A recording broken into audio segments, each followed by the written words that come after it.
Copilot from Microsoft is the latest in a long list of developments that have been happening within the AI industry. A few years ago we had this concept of AI, but the truth was that was really what we regard as programmatic AI. It was being designed by somebody to say, if this is true, then do that, if this is false, then do that. And it appeared to be intelligent. However, ChatGPT changed that last year when it released its large language model. This was the concept of taking lots and lots of data and training that model on how we speak and the meaning behind the words that we put down on paper. Not only that, it was able to then respond to the prompts we asked it. So ultimately, whatever it would come back with could be very creative. It could take lots of data, big data sets, consolidate that and bring it back in a really concise and defined manner. It could write us stories, it can draw us pictures, it can do sales proposals. It's an extremely powerful tool. However, there is a problem. The problem is that the information that we were lifting and storing over into ChatGPT, or when we were asking it prompts, was actually leaving our borders in the UK and ending up in a server farm in America.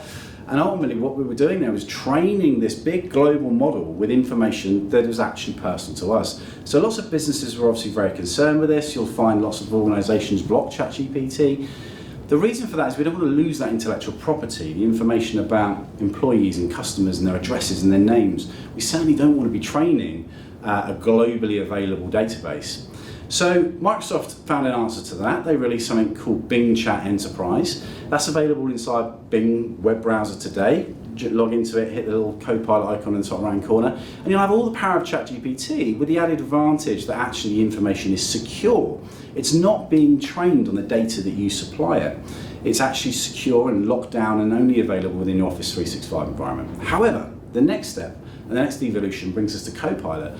And the point there is that Copilot is able now to not just look at what we've got online, but also all of our documents, everything we store, all of our information that we've got in SharePoint, OneDrive, Outlook.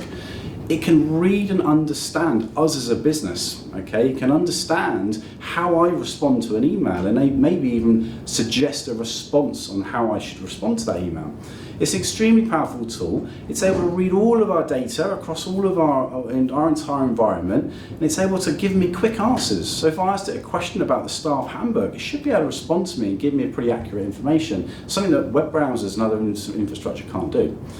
However, there is a bit of a catch here. Copilot, because it has access to everything, can also surface lots of old stuff, lots of information that maybe you don't want it to be able to read, and certainly not make available to some of your staff.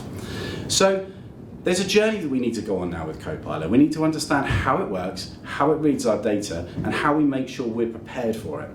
So to find out more a bit about that, we've done a blog, and we encourage you to go and have a look through that, have an understanding. The blog's on our website, and then there'll be a link down below. But if there's any more information that you want to know about Copilot, maybe even an example, please get in touch.